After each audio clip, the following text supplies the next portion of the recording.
the way that we navigate through life is by coming home, is by internally resourcing ourselves, is by working with all the little things that you are beginning to notice.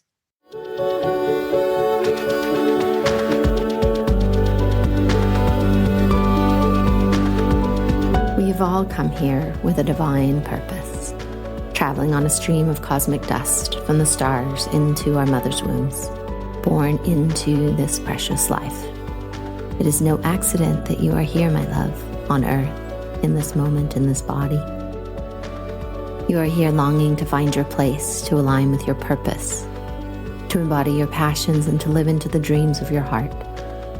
Yet so often we get caught, suspended in the tangle of life, not able to move forward, not able to find solace and comfort in a world that has forgotten the truth of our existence. As we begin to remember, as we peel back the layers, as we come together to uncover our unique gifts and reconnect with our authentic selves, we are able to see another way of being, a new possibility, a different life waiting to be lived. I have experienced on this complicated and wild journey of life that when we connect with the story of our soul, it will show us the magic of this life that we have been missing. It will open a window into the very heart of who we truly are, of who we came here to be, and gives us answers to our ever-asking why. Hello, my loves. I love being here with you. Thanks for showing up for another episode where we really dive deep into a beautiful topic today.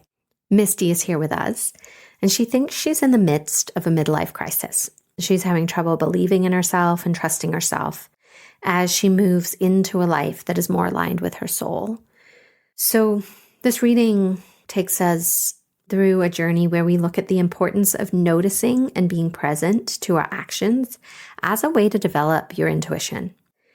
We look at finding the courage to live a non-ordinary life, to stray from the path that everybody else follows, and really live in alignment with what we came here to do.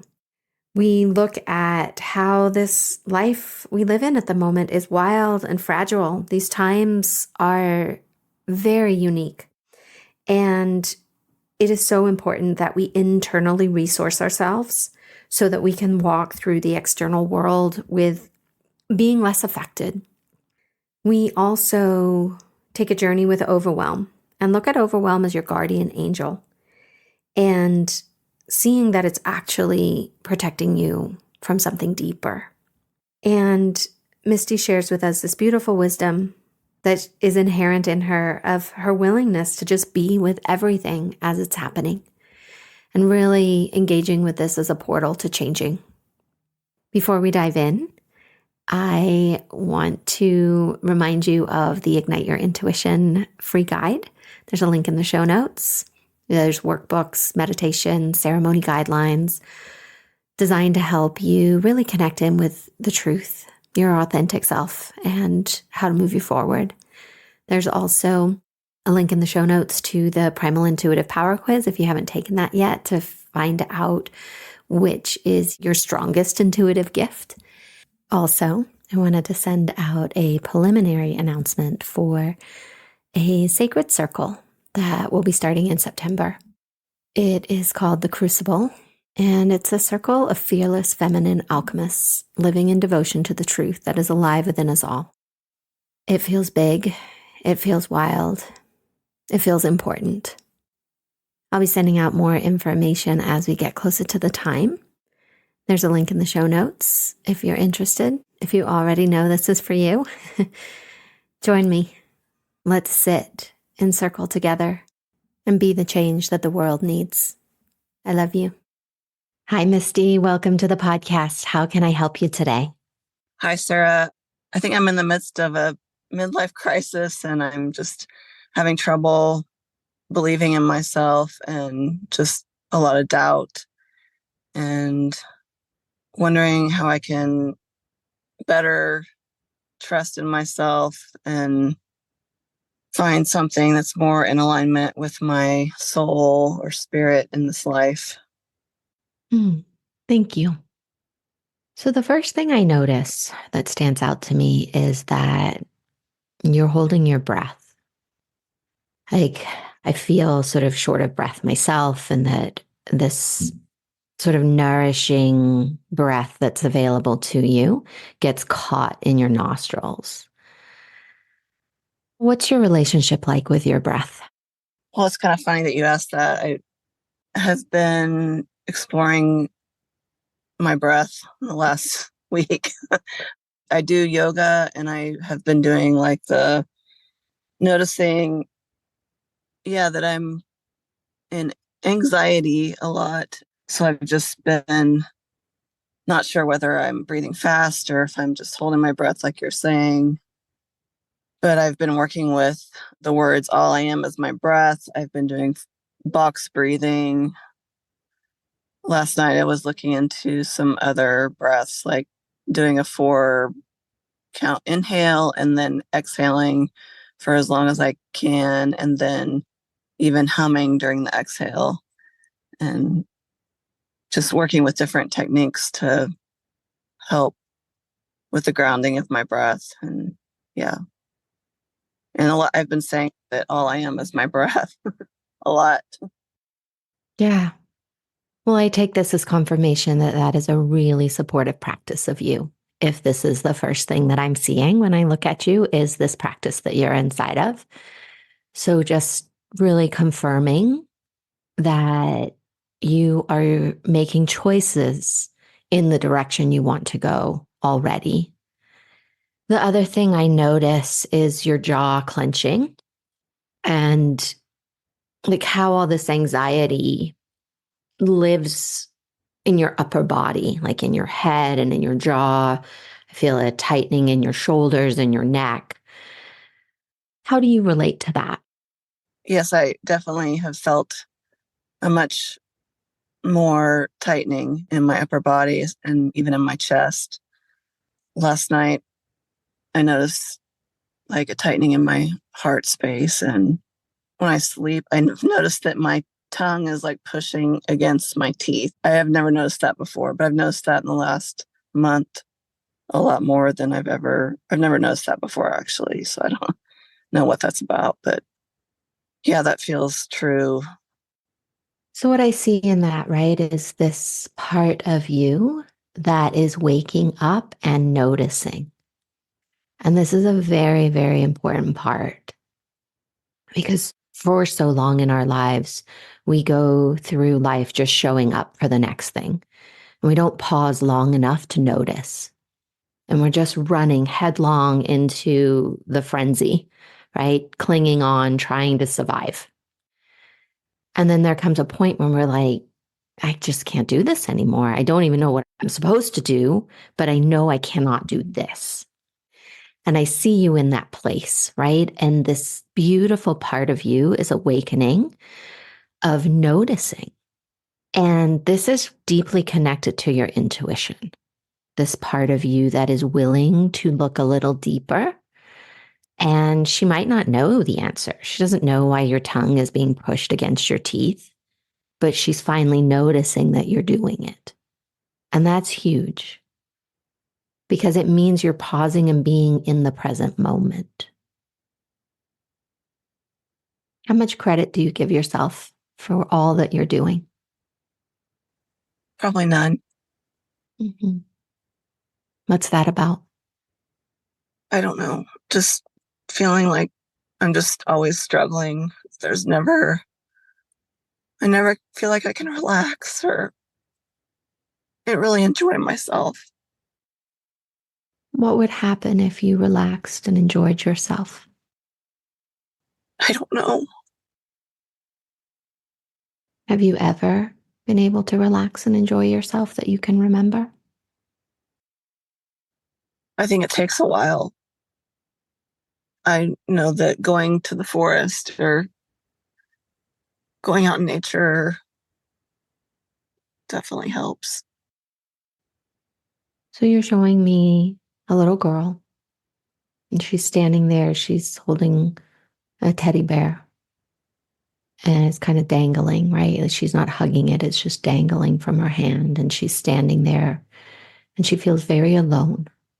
And she's looking around. She's scared. And she wonders where everybody went. And then I share that image with you. What do you know about that little girl? She's scared. She feels beat up.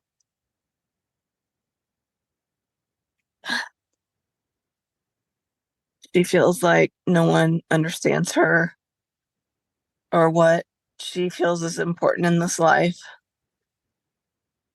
Watching all the animals disappear or the trees being chopped down or the air being polluted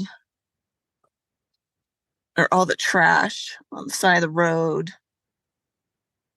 that she's alone and nobody else cares about anything that's important. Why is it important to her? Because those are the only things that are real, they're just important to our health and our souls. And if we just destroy it, where are we going to be? On our computers and our phones? And what is that? It feels really shallow and superficial. It just doesn't feel good to me. Would it be true to say that this little girl values deep connection with others in the planet? Yes. How much of that did you get when you were little? None. Mm-hmm. What do you think you made that mean about yourself? That I'm not worthy, that I'm incapable, that I have to do what other people are doing because that's the only way to survive. That it's not normal to go off and do something different, that I won't survive or that I won't be okay if I try to do something different. So when you feel into this little girl who's scared of doing something different, of scared of not just following the path that everyone else is following, what do you want for her? I want for her to feel loved and supported and like she's going to be okay. That there's lots of things to do in this life, and there are people out there that are supportive of those things. Would it feel good for you as you see her standing there to take her hand and tell her that? Yes. Yeah, she's right there waiting for you. Maybe you want to see yourself in the image with her. Maybe you want to pull her on your lap. Maybe you want to sit down on the ground with her, whatever feels most correct for you to be with her. And then if you would love to tell her out loud what is really true about what you want for her. Like say it to her. Yeah, to her. This part of you, this beautiful part of you that's here, wanting your love, your encouragement, your words. I want you to know that I love you, and I want you to know that you will be okay, and to trust the universe will support you in what you want to do in this life. And there's a way to do it. There's a way. I wonder how it would feel for you to tell her that you will support her, that you will be there for her. And I will support you and I will be there for you, whatever happens, no matter what. What happens when you say that to her? I don't feel as tense. Anything else that you notice? I just wonder if, well, of course, I will be there for her, but will we survive? I don't know. I mean, I just don't know what's happening in the world. I just feel unsettled. But I guess that shouldn't affect how I support her and what she wants from life or from me. So, how I experience life, right, is that there's always going to be something happening outside of you that has the potential to make you feel uncomfortable. We are living in extremely wild and fragile times. And it can be very easy when we are not resourced from within to get caught up and really hooked into the external reality that's playing out. And what I found is that the way that we navigate through life is by coming home, is by internally resourcing ourselves, is by working with all the little things that you are beginning to notice, where you are the one you've been waiting for. And the more you develop your internal landscape, the more you're able to walk through the external landscape being less affected and having the ability to do more about it. But so long as we're living in this wild chaos inside, the wilder chaos outside affects us more. So you have survived to this point. You have shown up and shown up and shown up over and over and over again for yourself to get you where you are. And it might not be where you want to be, yet it's where you are. And we are always exactly where we are supposed to be. So it's no accident that you're on this call. It's no accident that you're walking through this dark night of the soul where you're having this midlife crisis. It's what you choose to do with it from the inside that will change your future. What happens for you when I say those words? It all makes sense. Or it just feels overwhelming. Like, yeah, but it makes sense. Mm-hmm. And overwhelm, it's a tricky thing. Overwhelm tends to be the thing that is keeping us safe from the real thing that we don't want to look at. Because we're so familiar with overwhelm that it's really easy to just kind of land there. Oh, I'm overwhelmed. And then we stop. But overwhelm is like the guardian angel that's just protecting you from the real things that are happening underneath that are scary to go into. There's always something deeper when overwhelm is around. Where do you want to go with all of this? I guess I just have to be with it for now. I don't know where to go with it. That, my love, is the magic and the medicine. Right there, what you just said is being willing to be with what is here right now and needing to go nowhere else or do anything else. There's so much richness in all that you're feeling and all that you're experiencing. And the way to move through it is to be with it. How can I support you from here? I think it's all been very helpful. I think I just have to be with it. I'd love to hear what you're taking away from our call today. That there's something deeper inside my overwhelm that I don't know what it is, but that I need to just be with it, that I need to look inside myself for support and find stability within myself so that I can be in this world and have less reactivity in it.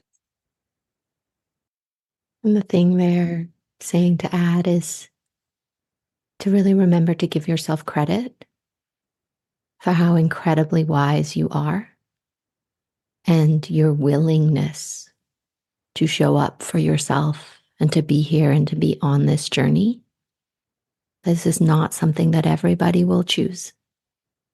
And yet you are choosing it. And that, my love, is a gift, not just to yourself, but to the whole world, to all of humanity. And I want you to know that and remember that and give yourself credit for that. Thank you. Thank you. Does this feel like an okay place to land today? Yeah.